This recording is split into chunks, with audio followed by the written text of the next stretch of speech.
A short story by Paul McCann entitled The Wee One's Very First Christmas.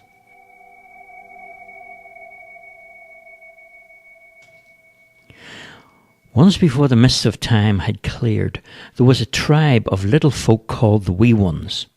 Because they were the very first creatures on earth to have seen the big man, which is him with the red suit, black boots and the white beard, otherwise known as Santa.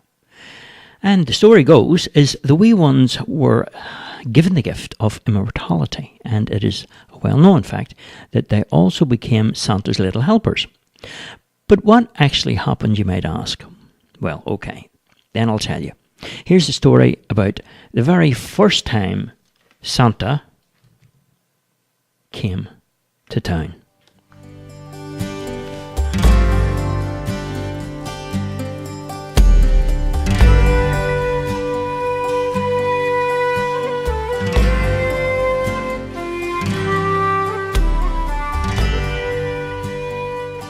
One misty night in a land beyond their snowy mountain home, the wee ones were wandering about in circles, as they often did, trying to find out exactly where they were. Once inside the circle, they followed each other and usually ended up with the head staggers. It was innocent enough because as they were walking around and around, they often told stories and made up funny little songs just to pass the time. So there they were, about 20 of them walking around and around, when all of a sudden across the northern skyline came a shooting star that dressed up the night sky like a streaked sequin until it fell down into the distant horizon. After the shooting star had crashed far away into the snow-capped mountains, a flash of light illuminated the entire land. Suddenly, for the very first time, the mist began to lift, and the wee ones could see things that they never knew existed, like the icy lake that was there, like a mirror cradled by the snowy mountain. Their little village sat in the valley, and not on top of the mountain, as they had always thought that it was. Then they saw something very strange coming across the mirror silver lake.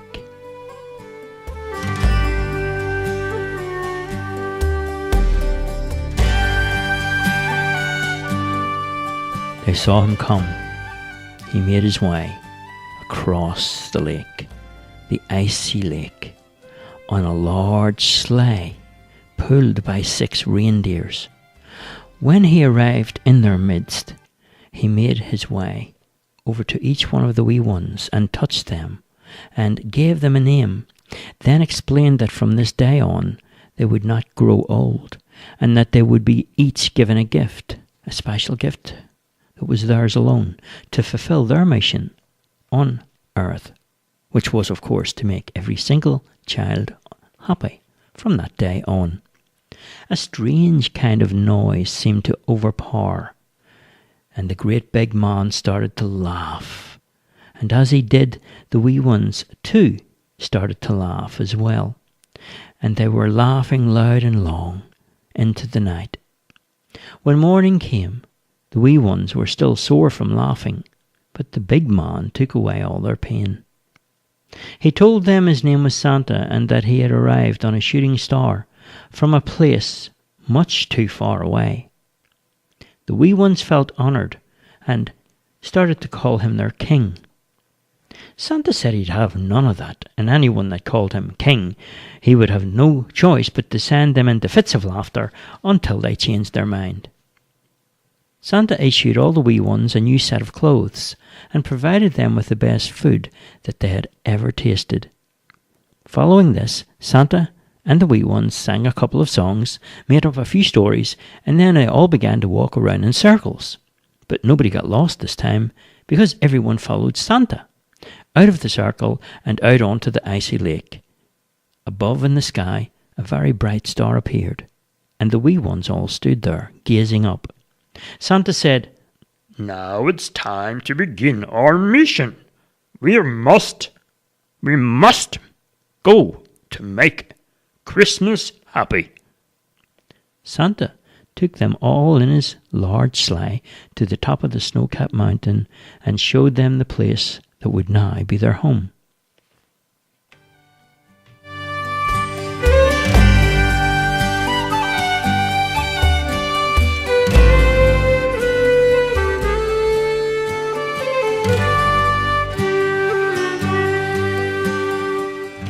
And what a beautiful village that it was. The wee ones had never seen the like of it before, and they all each had their own little home. And there were workshops and libraries, shops and stables, even a small railway that ran right through the entire village. Santa had a place for everything and everyone. The wee ones were astonished by everything they saw. Each of them started to hand out things. Each of them had been given gifts, and they started to find things that they could do that they had never done before. Some took up sticks of charcoal and began to write and draw on white slates that were placed all around the village. All around the village, these white slates were hung like mobile notepads or notice boards, and on these little notices and messages soon began to appear. Orders for this and orders for that. They had presented themselves on the white slates, and Santa knew exactly what they meant, because he ran his eyes up and down the list every day, for he had to check it twice, just in case he missed anything. I want a silver carriage with horses. I want a kite that flies in the sky like a bird. I want a king's crown with a throne. Santa laughed and laughed. The wee ones never blinked. Santa continued to check the list. I want a doll that talks, and I want a ball and a bow that shoots arrows. Santa pointed to each message, and some of the wee ones called them over, and he empowered them and delegated each one to find all of the things on the list. And if they couldn't find them, they'd have to go to the workshop and make them. And when they did, they had to cross them off the list. And one by one, each task was set to by the little ones.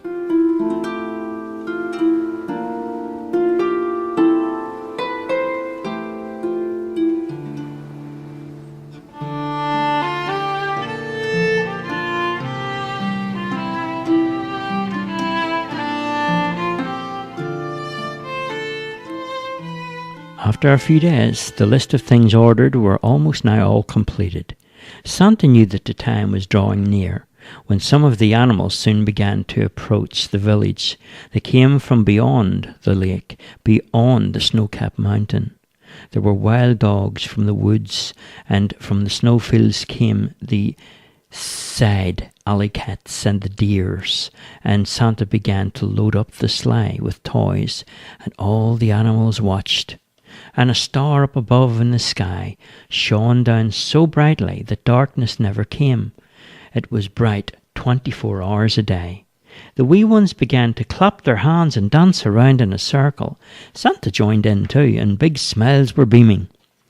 A happiness had descended down upon the village, a happiness that they knew would never, ever leave. Suddenly, inside Santa's sleigh, the little doll started to talk, and the little ball started to bounce, and the soldiers started to march, and the king's crown was shining, shining brightly. Santa spoke softly to each of the reindeers, and he put on their tack gear, and then he turned around to the wee ones and he said, It's time. Huh? Time for what? One of the wee ones said. Santa climbed into the sleigh and he said, It's Christmas time. Ho, ho, ho, ho, ho, and away we go. Ho, ho, ho, ho, ho, ho, ho, ho.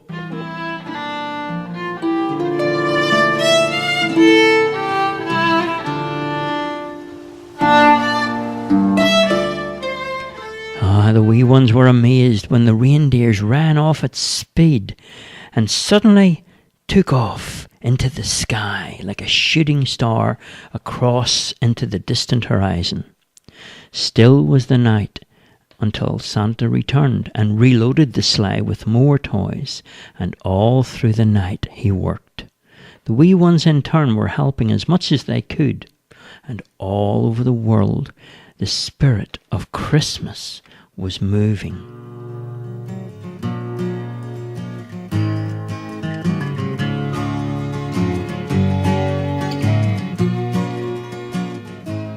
Glory be, for up in the sky the angels came, and up there they rested for a while until they came down and landed amongst the little ones in the village.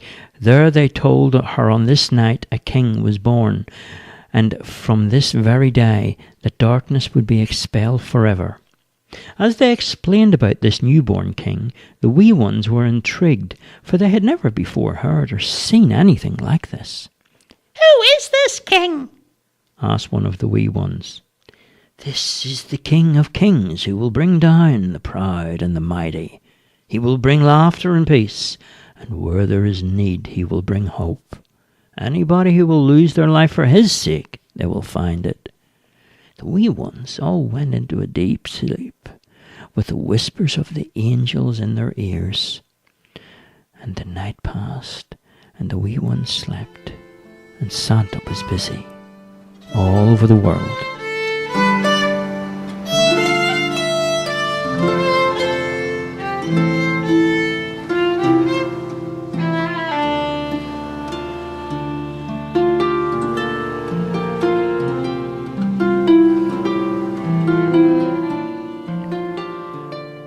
Beyond the valley and the icy lake, in the dream, the wee ones had made their way. They were carried by the wind to a place where there were small animals sitting inside a stable, near a child who was the newborn king. All over the land, animals and men came to visit this newborn king. Shepherds and sheep, wise men with gifts, then came with camels and squirrels and foxes, and birds of the air and butterflies, and all kinds of creatures came to set their eyes upon this newborn king. Some came from afar and others were from near, and each in turn came to look at the face of the child king. And all through the night the animals came until the wee ones were awakened from their dream. And it was the morning, and Santa had returned with an empty sleigh.